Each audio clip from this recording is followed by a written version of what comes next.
Hey everybody, Tommy and Brendan here with TFL Classics, and we are driving to our mechanic in the $500 Volvo to see exactly how bad it is. And how's it driving, Brendan?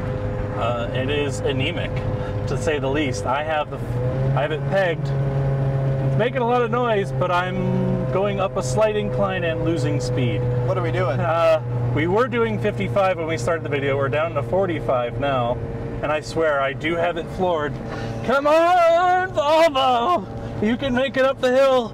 I know you can. So this is a 1992 Volvo 240. This car had a whopping 114 horsepower, brand new. And it has, I probably lost a few of those. Yeah, I'd say quite a bit. Oh, there we go. We got the top gear. Oh no, Tommy. There's another hill. We just got to the bottom of that one, and we got another one coming up. And I got people passing me left and right. I'm sorry. I'm going as fast as I can. It's floored. You can do it, Volvo. Come on. Don't let this hill defeat you. Yeah.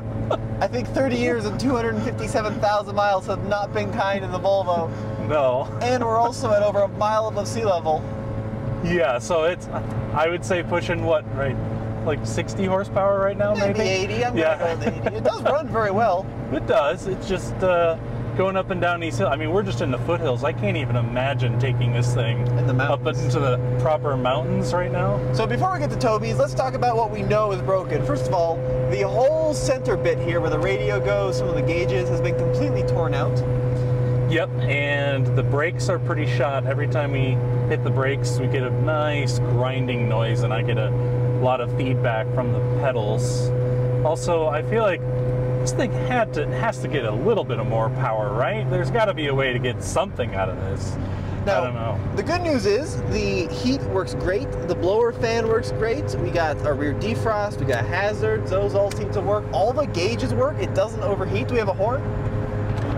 We have a horn. And all the power windows work. Look at that. That's awesome. Glove box, does that work? Yep. The mirror check. Oh yes. Works great. Now we don't have any speakers. We don't have air conditioning, but we're gonna get there one way or another. Yeah. And the other thing is too, a lot of older cars have like sagging headliner, especially ones that are this old. But these will never sag. This is like a hard plastic or a hard vinyl headliner. I love that. And they even did it on the sun visors too, so you'll never have any sagging or flopping cloth from the headliner.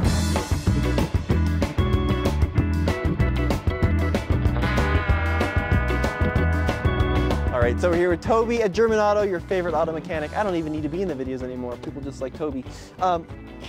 Volvos, you like them? Not a biggest fan, but they're okay. The old ones are tanks. Okay. It's heavy duty, you know, built to last. I give them that. Does this count as one of the tank ones? It is pushing the limit of, you know, it's still a tank, but not like the old ones. So you're kind of midship on that. Well, I can't wait to get this inside and we'll see just how bad it is.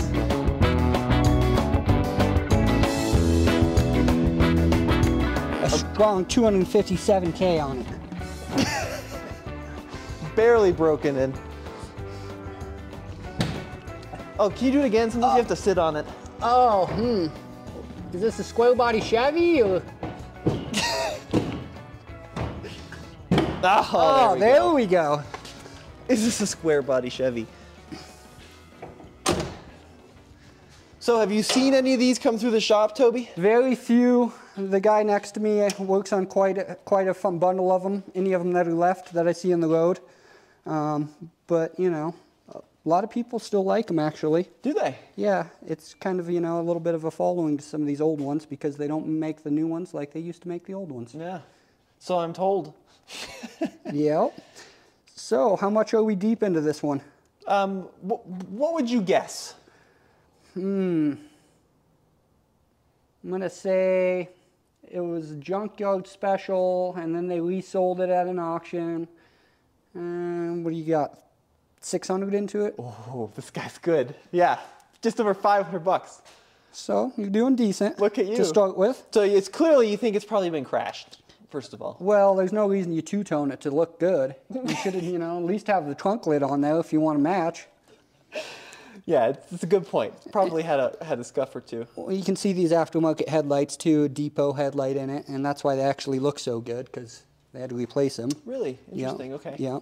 That's Brendan's new battery there. It's the most valuable part of the car. Oh, really? These had side terminal batteries? Yeah, side post terminals, you know, the old stuff, you know. It's terrible. Yep, GM style, but I like how someone has a extra side post hooking wires together. This is the ground side, luckily, but it's an extra ground just floating around down in there. Okay, probably not supposed to be like that. No, it should be one solid wire all the way to the grounding point.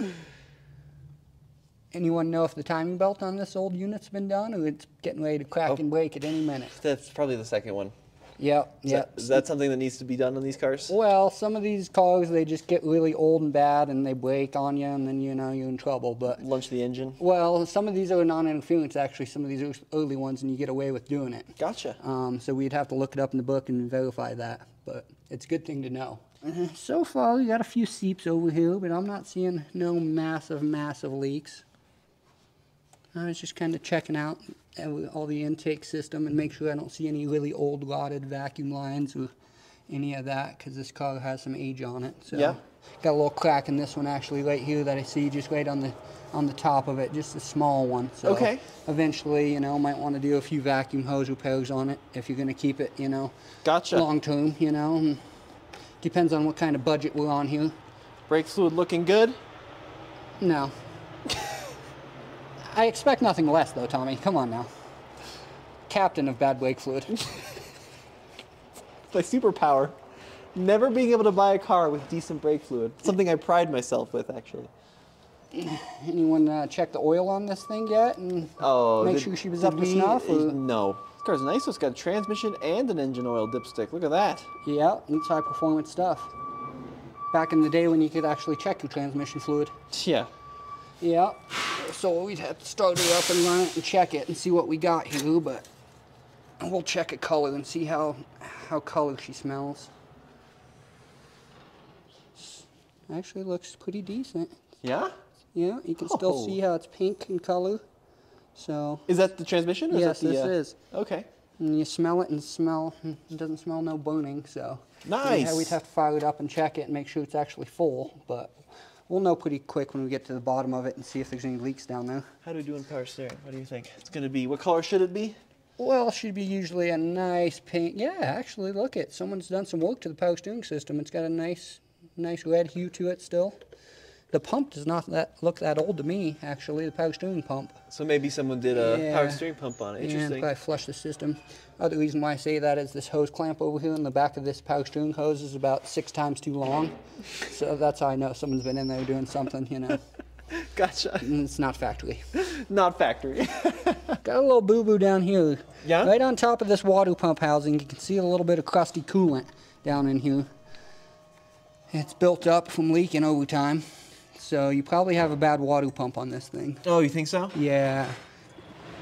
And all you can do is check for play. And I can feel play in it, even though the belts are holding the pulley tight, so it's really hard to check for play. But if I took these belts off, you usually can go chunk, chunk, chunk, and have a lot of play on this pulley, and because the water pump bearing's going bad and it's starting to leak coolant. So that's what that is. Interesting. So I'd be keeping an eye on the coolant level on this thing just by seeing that. And when the bearing goes bad, then the coolant comes out the front of the water pump? Yeah, which Okay. it's already kind of started coming out of it. So sometimes they come out a little bit and seal themselves up a little bit, and then last you another month, and then they blow up on the side of the road. Notice another interesting thing. I think there might be one screw holding this fan shroud in. It's good? Not good? Well, if it flies back too far and this fan here that spins off the motor hits it, it's going to blow it into pieces and possibly take out drive belts and maybe even a dent from the bottom of the hood. Really? Yes, if the fan blade breaks, it could cut open hoses and all sorts of stuff. So in your professional opinion, a second screw would probably be... That would be a starter kit. I'd recommend 3 screws. That's the advanced kit, is the full... Yeah, shebang. yeah, that's the upgrade, like 1,000 for this unit. Radiator look okay? Yeah, it looks really ancient, but it does look pretty good. Wow. Someone replaced this hose at one point. This is an aftermarket company, I see, so the hose is kind of new. drive belts look pretty decent. They're not about to break or nothing, so that's a good start. Nice. AC, power steering, all of that. Did you ever try the AC on this thing? See how yeah. It left the building a long time ago. left the building? Yeah, heat works. Looks like you got a small oil seep from what I can tell, and it looks like it's starting to come out of the corner, front corner, probably a camshaft seal in my opinion. It's really minimal, but down here in the corner there's also another leak, and it looks like it's coming out of the cylinder head gasket down there where the head meets the cylinder block though. It's a seep at this point though, so I've seen a lot worse out of you guys. Oh, that's very insulting. That's hilarious. Just think of all the cars that they've brought in here and how much they've spent versus a $500 car near. So far they're doing actually, you know, for $500 or $600, but we haven't even got on the lift. Let's remind ourselves that. Sometimes the worst is down below.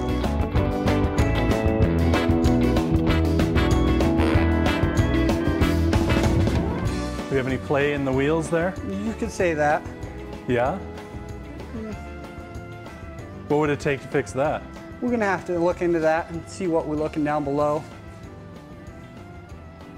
Definitely got a lot of play in this one though. We better check the other side.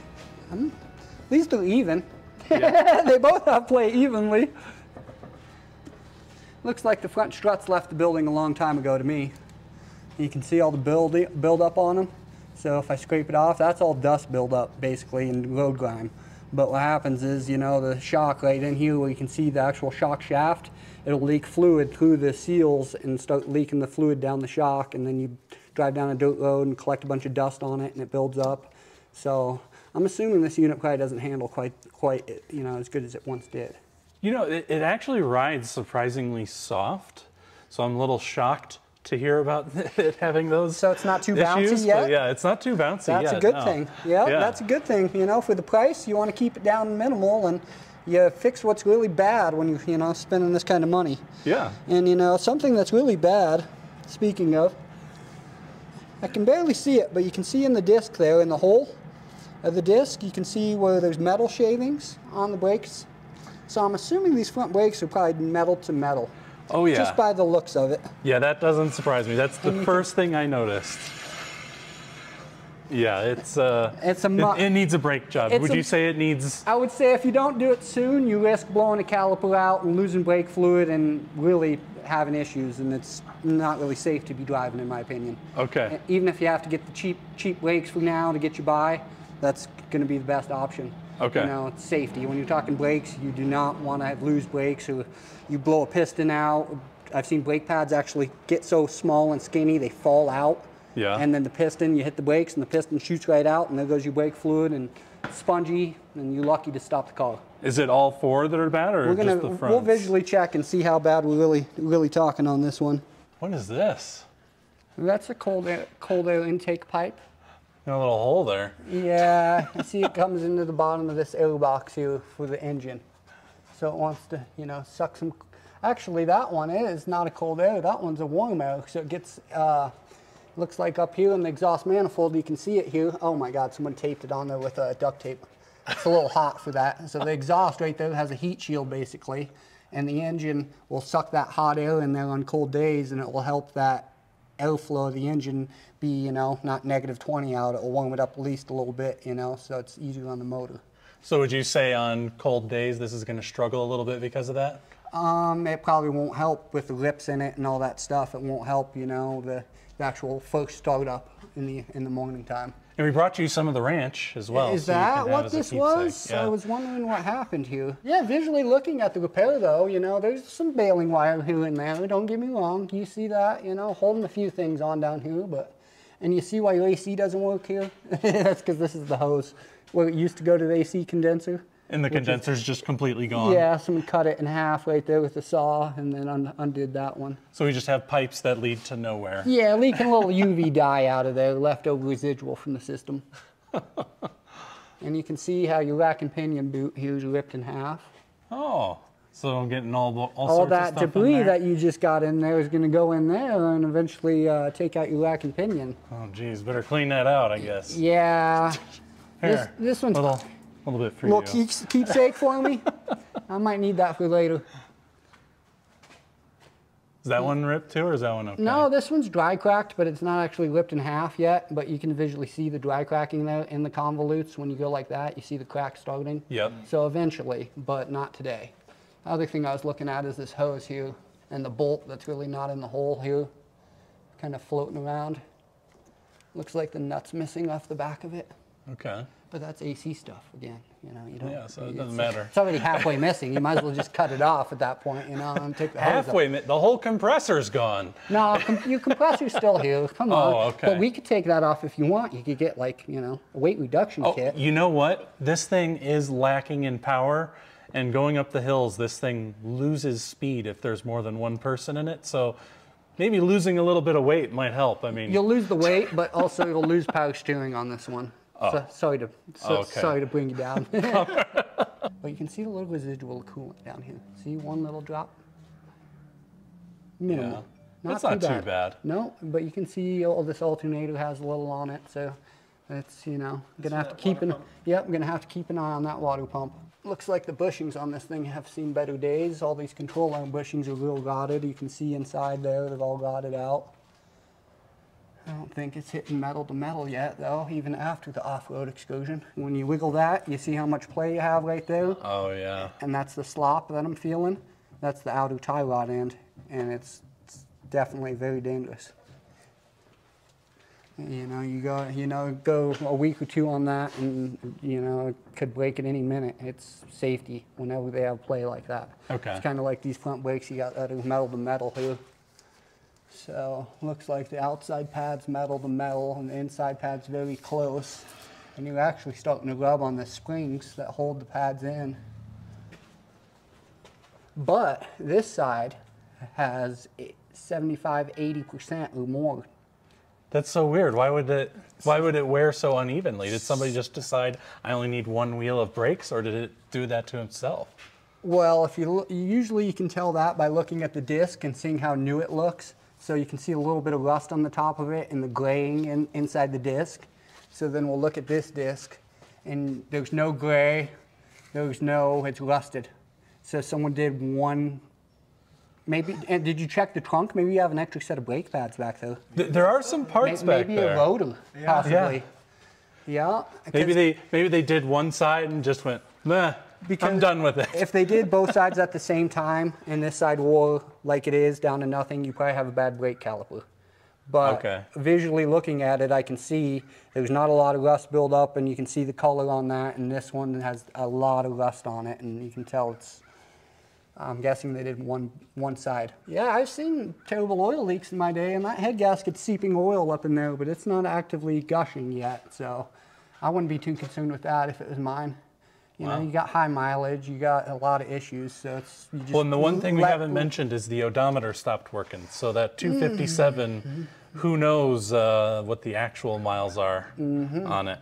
Could be 20 more and could be 120 more. Yeah.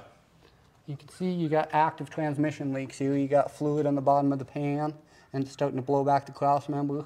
So you got a few different transmission leaks on this thing. Okay. So we should check the fluid on it before we leave and verify you're full. Probably a good idea. Yeah, and it looks like that it's coming out of probably some of these cooler lines, 2 transmission cooler lines. And then over here, it actually is leaking out of the electrical connector as well.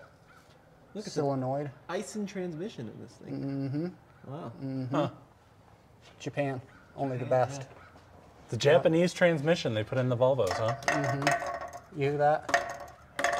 Is that cap gone? There's nothing but a couple of honeycombs left of metal in there, and that's what you're hearing.